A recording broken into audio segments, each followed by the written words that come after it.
you think French kings only dined on banquets, jousted in shining armor, and prayed beneath cathedral ceilings. But behind the velvet curtains of medieval palaces lay a darker chamber, a world of rules not written in scripture but carved into flesh and whispered through stone corridors. Not suggested, not optional, absolute. Before we continue, if you want more of these hidden histories, subscribe now. Leave a comment with your country. It helps uncover what textbooks erase and tells us these shadows matter. The royal bedchamber was not a place of love. It was a battlefield of control. Every ritual was coded. Every touch was calculated. Not tender, not free, controlled. Medieval France tied its crown to the sanctity of heirs. Kings were told their bodies belonged to God and their seed to France. That belief transformed intimacy into state ritual. The king's bed was never his alone. Priests blessed the sheets. Courtiers recorded the nights. Not private, not sacred, public. The first rule was brutal in its simplicity. The queen's body was state property. She had one duty, only to produce sons. Failure meant humiliation before the entire court. Success meant imprisonment in golden chains of motherhood. Not choice, not chance, obligation. Records from the court of Philip the Fair describe inspections. Midwives measured the queen's womb as if it were soil for planting. Witnesses were summoned to verify consummation, their eyes forced to strip dignity from the royal couple. The most intimate act became theatre for politics. Not love, not desire, proof. Children of the palace were pawns long before they breathed. Chronicles describe infants taken from their mother's arms within hours of birth. Nurses raised them under rules that broke any natural bond. The queen wept. The court celebrated. The child belonged to France, not to her. Not mother, not son. Crown. Daughters suffered worse. They were currency, promised in marriage treaties before they could walk. Exchanged like coins marked with dowries erased from memory once gone. Chronicles of Charles VI list them not as names but as alliances. Not girls, not sisters. Assets. The second rule forbade passion. Kings were warned that love could cloud judgment. They were urged to treat their wives as vessels, not partners. Priests preached that affection endangered rule. To feel too much was weakness. To hold too long was danger. Not encouraged, not forgiven, feared. But kings were men, not saints. Secret mistresses filled the gaps. Noble girls waiting. Women, sometimes even servants, were pulled into forbidden embraces. The church condemned, but the court tolerated. Hypocrisy became tradition. The queen endured betrayal in silence. The king paraded bastards like trophies. Not hidden, not rare. Celebrated. Punishments for women were merciless. Chronicles of Louis IX tell of a lady accused of adultery. She was dragged through the streets barefoot, stripped of jewels, condemned to a convent. Her lover was burned. The king's own sins never touched him. Not balanced, not just, brutal. The third rule dictated time. Kings were told when to bed their queens. Priests set calendars based on holy days, saints' feasts, and astrological signs. The rhythm of marriage was dictated by stars and scripture, not desire. To touch on forbidden nights was a sin. To disobey was to risk damnation. Not passion, not freedom. Schedule. Even soldiers felt these rules. Chronicles of crusader camps tell of edicts forbidding wives from joining husbands. Knights swore chastity before battles, their vows weaponized as loyalty. Yet brothels followed armies like shadows. Women captured in sieges became slaves of the sword. Not honored, not spared, consumed. Slaves filled French palaces too. Moors captured in war, servants bought from markets, girls traded through merchants. Some became attendants in royal chambers. Others became unwilling concubines. Their names never recorded, their bodies never theirs. Not citizens, not free, forgotten. Religion sanctified this cruelty. Bishops blessed beds with prayers to ensure heirs. Priests taught that a woman's silence during coupling was proof of virtue. Confessors recorded sins whispered through tears and carried them back to kings. Faith became weapon. Intimacy became sacrament of control. Not holy, not pure. Politics. Magic crept in where faith failed. Chronicles whisper of queens accused of potions and charms. Love spells slipped into wine. Fertility rituals mixed herbs with blood. When queens miscarried, midwives were burned. When kings failed, witches were blamed. Fear cloaked in superstition. Desire cloaked in sorcery. Not science, not chance. Witchcraft. The architecture of these palaces betrayed the truth. Bedrooms with hidden doors allowed priests to enter and bless sheets. Narrow corridors let guards monitor who entered and who left. Even the beds were symbolic, carved with saints or crowned with canopy banners, declaring ownership of bodies, not furniture, not comfort, prison. The moral is carved deep into these records. The French royals did not love as we do. They legalized cruelty. They turned wives into wombs, daughters into coins, servants into prey, faith into surveillance. And they wrote the rules so well that history almost erased the victims. Almost. You think medieval coronations were only golden crowns and sacred oaths before God. But behind the splendor of Notre Dame echoed darker vows. Oaths not of devotion but of domination. Not symbolic, not benign, binding. The call to subscribe still matters. If you value the hidden truths erased from royal histories, subscribe now. Leave a comment with your land. Every voice helps us recover what power tried to bury. The fourth rule governed the very air of the king's chamber. Silence. Queens were ordered not to speak during intimacy. Priests taught that sound betrayed sin. Even sighs could be condemned as lust. Women learned to breathe shallow, to swallow words, to perform submission in mute obedience. Not choice, not voice, silence. Chronicles of Charles VII describe how attendants waited outside doors to ensure silence was maintained. If noises escaped, whispers of scandal grew. The Queen's reputation could collapse from a gasp. Court ladies reported every sound, turning intimacy into surveillance. The King remained untarnished. The Queen bore the blame. Not equal, not fair, condemned. For children, silence was weapon too. Royal heirs were raised under watch of tutors, forbidden to bond with mothers. Queens begged for time with sons. Priests denied them. Boys were trained in politics, strategy, war, never tenderness. They learned power without empathy. Not nurtured, not loved, hardened. Daughters grew in shadows. Court records describe them paraded in ceremonies, then sent to convents until marriages were arranged. Some never returned. Their bodies bargained for alliances. Their souls erased in cloisters. They became whispers behind stone walls. Not free, not remembered, traded. The fifth rule chained soldiers to chastity before war. Priests proclaimed that armies fought stronger when flesh was denied. Edicts forbade wives, lovers, even distant touches. Men were told to spill blood, not seed. But hypocrisy followed. Prostitution flourished at camp edges. Captured women bore children of conquest. Not abstinent, not holy, violent. Chronicles of the 100 Years' War describe soldiers burning towns, enslaving women, and baptizing infants fathered by enemies. The church sanctified victories while ignoring crimes. Soldiers returned home as heroes. The women remained nameless victims, not recorded, not mourned, forgotten.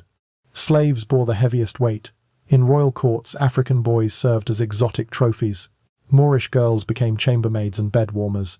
They were stripped of names, clothed in silks that hid chains. French nobility displayed them as ornaments of conquest. Not equals, not guests, possessions. Some records from the reign of Louis IX describe young girls sold by desperate families during famine. Brought into palaces, they became both servants and playthings. Their suffering never entered chronicles except as inventory. Their humanity erased by ink. Not humans, not children. Property. Religion guarded these rules with fire. Priests preached that disobedient wives endangered kingdoms. They declared women's desire demonic, men's hunger divine. Sermons told of Eve's sin, warning queens not to tempt kings with affection. The bed became battlefield between heaven and hell. Not sacred, not safe, condemned. Magic haunted this battlefield. In court of Philip IV, women were accused of sorcery when kings weakened. Queens were said to curse their wombs with barren spells. Mistresses were accused of charms to keep royal favor. Trials ended with fire. Smoke carried their screams skyward. Not proven, not fair, executed. Architecture itself betrayed control. In the Louvre, chambers of queens were separated by walls from kings. Guards patrolled between them. Access was granted by written command, not desire. Even the bed canopy embroidered with fleurs de lis screamed submission to crown, not to love. Not decoration, not art, symbol. The sixth rule concerned heirs. Every royal birth required witnesses. Midwives, priests, and nobles crowded chambers to see the child emerge. Queens labored under eyes stripped of privacy in the most painful moment of life. The first cry was drowned by applause, the mother's tears dismissed as weakness, not intimate, not maternal, political. Sometimes babies were stillborn. Chronicles soften words, but whispers speak truth. Accusations of poison, sorcery, or sin followed queens who failed to deliver living sons. Some were locked in convents, some banished from court, others silenced forever, not pardoned, not pitied, punished. The lesson is cruel. French royalty sanctified control, weaponized faith, and reduced lives to symbols of state. They legalized humiliation, they glorified cruelty, and they wrote the laws to ensure the victims had no voice. Their silence still echoes in the stones. You think chivalry meant knights kneeling before ladies with roses and poems, but behind the polished armor lurked darker vows, vows of obedience not to love but to power, not gentle, not noble, ruthless. If you want more of these buried truths, subscribe now. Leave a comment with your city. It helps keep alive the voices history erased, and it tells us you stand against silence. The seventh rule bent women beneath chivalry. Knights swore service to ladies, but that devotion was theatre. Chronicles show tournaments where women handed ribbons to warriors. Yet those same women were bartered in marriages arranged by kings. Not choice, not romance, transaction. Court poets celebrated passion in verses of courtly love, but in royal palaces affection was outlawed. Queens were forbidden to seek warmth beyond their husbands. Mistresses could be tolerated, but lovers meant treason. Punishments were savage. Records of Louis X describe a queen accused of adultery. She was locked in a stone cell until death. Not rumor, not mercy, death. Children were drilled in the same theatre. Princes learned gallantry from manuals, not mothers. They were taught to see women as prizes of war. Daughters, meanwhile, were instructed to bow to stitch, to wait for their fate. Their lives rehearsed long before their first words. Not education, not growth, indoctrination. The eighth rule demanded witnesses at royal beds. Chronicles from the reign of Henry II reveal attendants watching the king and queen enter chambers. Doors sealed, notes recorded, servants waiting outside for signals. Intimacy became evidence guarded by scribes and priests. Not private, not human, documented. When children were born, the documentation multiplied. Midwives wrote reports, courtiers countersigned. Priests blessed each child, stamping their existence with divine approval. Yet if a baby failed to cry, whispers of curse or witchcraft spread. The mother bore blame, the father bore none. Not shared, not fair, unjust. Slaves absorbed the burdens in silence. Chronicles describe dark-skinned boys in satin tunics carrying water to royal beds. Girls stripped from Spain's wars sold into Parisian households as chambermaids. They became unseen witnesses, cleaning bloodied sheets, fetching herbs, erasing stains of royal desire. Not free, not safe, invisible. Religion sanctified these spectacles. Bishops blessed marriages, yet condemned women who sought comfort outside them. Priests declared a husband's rights absolute, a wife's resistance sinful. Confessionals became cages where queens whispered pain only to be absolved with silence. Not guidance, not compassion, control. Magic was both feared and desired. Noble women desperate for sons sought charms from herbalists. Amulets of wolf teeth hung beneath gowns. Potions stirred from roots, and blood promised fertility. When success came, priests called it God. When failure came, witches burned. Not reason, not truth, persecution. Architecture told its own story. Castles like Vincennes contained secret passages linking chapels to chambers. Priests could slip unseen to sanctify sheets. Guardrooms stood between royal beds and corridors, ensuring no lover could enter uninvited. Even the stone ceilings carried carved saints watching down on acts stripped of joy. Not shelter, not peace, surveillance. The ninth rule governed mistresses. Kings were free to indulge, but rules demanded secrecy. Some kept apartments inside palaces, others were hidden in country estates. Their children often denied legitimacy, yet showered with jewels. Queens endured their humiliation in silence. Not fair, not equal. Endured. But not all queens were meek. Chronicles of Isabeau of Bavaria tell of her defiance. She seized political power while her husband collapsed into madness. Yet even she was branded adulteress, accused of sins invented by enemies. Her authority became scandal. Her legacy became ruin. Not honored, not remembered, vilified. The lesson lingers. The French crown cloaked cruelty in velvet. It wrapped humiliation in scripture, betrayal in architecture, and silence in ritual. They called it order. They called it faith. But it was domination. The victims disappeared and the laws ensured their suffering remained unseen. You think royal feasts were only goblets of wine, roasted boar, and laughter echoing through candlelit halls. But behind the banquet tables lay darker appetites. Hungers, not for food but for flesh, obedience and heirs. Not festive, not innocent. Calculated. If these hidden chronicles matter to you, subscribe now. Leave a comment with your homeland. Your voice ensures the silenced remain remembered, and that these truths survive beneath the ruins of palaces. The 10th rule chained queens to ritual diets.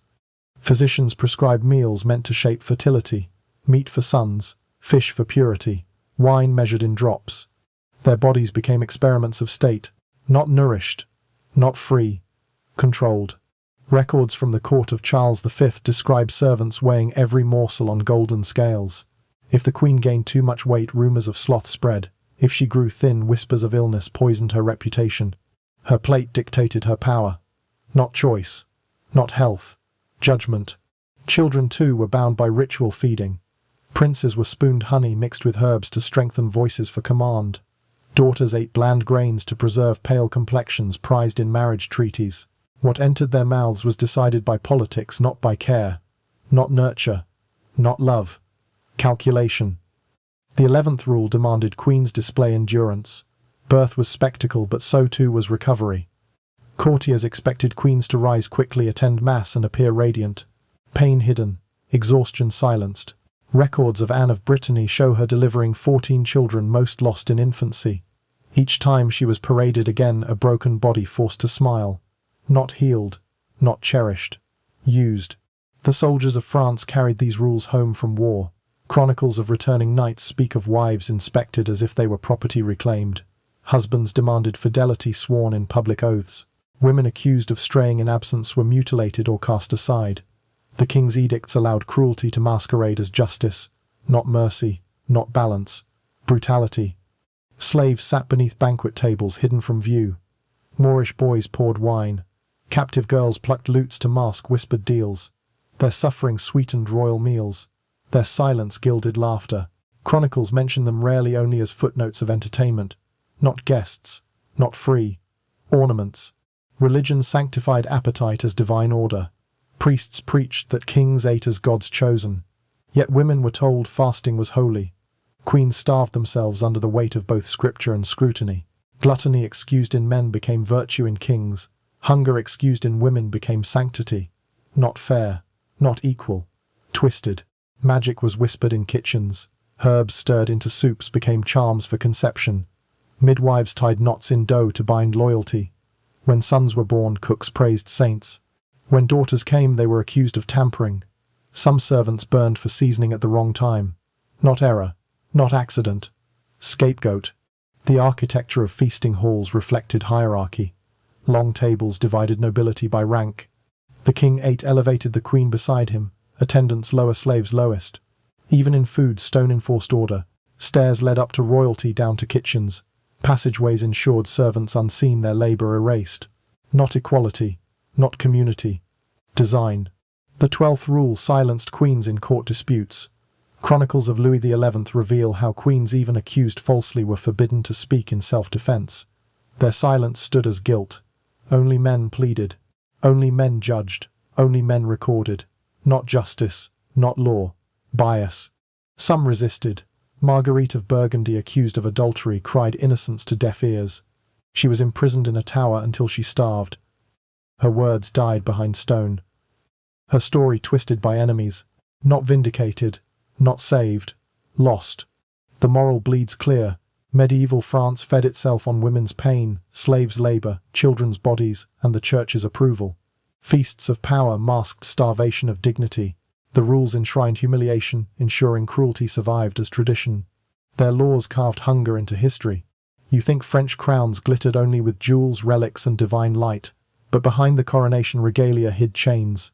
Chains of blood, chains of control, chains forged in the bedrooms and nurseries of royalty. Not sacred, not glorious, oppressive. If you believe these voices deserve to be heard, subscribe now.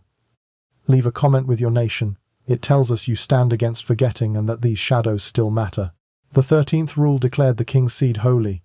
Priests preached that his body was chosen by God, his touch sanctified. Queens became vessels of prophecy, their wombs guarded like altars. But altars demand sacrifice. Their pain became divine spectacle, not blessed, not exalted, exploited. Chronicles of Louis XII describe prayers over bedsheets, relics placed beneath pillows to sanctify coupling. The act itself became ritual, a collision of flesh and faith monitored by watchful clerics. Intimacy, stripped of intimacy. Not private, not sacred. Staged. Children born of this union were weighed as symbols, not lives. Sons hailed as saviors, daughters whispered as disappointments. Infants swaddled in silk became pawns of alliances before their first cries faded. Their humanity buried beneath heraldry. Not boys, not girls, thrones. The 14th rule twisted bloodlines. Mistresses bore children too many acknowledged, some hidden. Bastards walked palaces beside princes, their existence both scandal and currency. Some gained power through favor, others erased from records entirely. Not lawful, not equal, conditional. Queens endured in silence. Records of Catherine de' Medici show her suspicion of rivals accused of dabbling in poison and spells to secure her place. Yet the system itself cornered her. To produce sons was survival. To fail was doom. Her reputation rotted while kings walked untarnished. Not balanced, not just, cruel. Slaves suffered the sharpest edge. Captured women gifted as tokens to queens expected to serve as loyal companions. Yet chronicles hint at abuse, bodies marked by labor, voices never heard. Some bore children erased in secrecy. Their lives recorded only as belongings. Not human, not honored. Erased. The 15th rule demanded obedience even beyond death. Queens who died in childbirth were honored in public, mourned in stained glass and stone. But privately they were dismissed, replaced swiftly, their value measured in heirs delivered. Not remembered, not cherished, forgotten. Religion wrapped these rules in scripture. Bishops quoted St. Paul, "Wives obey husbands' rule." They thundered from pulpits that defiance was sin. Love reduced to command. Desire drowned in obedience. Not mutual, not free. Doctrine. Magic became both weapon and excuse. Chronicles accused queens of charms when sons were stillborn. Midwives whispered of protective talismans sewn into gowns. Some kings themselves sought astrologers mapping stars before touching wives. The heavens turned into surveillance, not chance, not choice, fate. The 16th rule, enforced by architecture, sealed control. Castles built chambers where queens slept under guard. Keys held by stewards, not by women themselves. Entrances designed to allow witnesses to confirm entry and exit. Their lives mapped in stone corridors, not home, not haven, cage. Even soldiers bowed to these rituals. Chronicles of crusades describe kings swearing oaths of chastity under church banners, leaving queens to suffer years of absence. Some returned with mistresses, others with disease. Queens bore the burden, not guilty, not spared, condemned. The lesson is bitter. French royalty baptized domination as divine order. They legalized cruelty, masked betrayal as ritual, and sacrificed lives to symbols. Their rules erased, love sanctified pain and carved chains into history itself.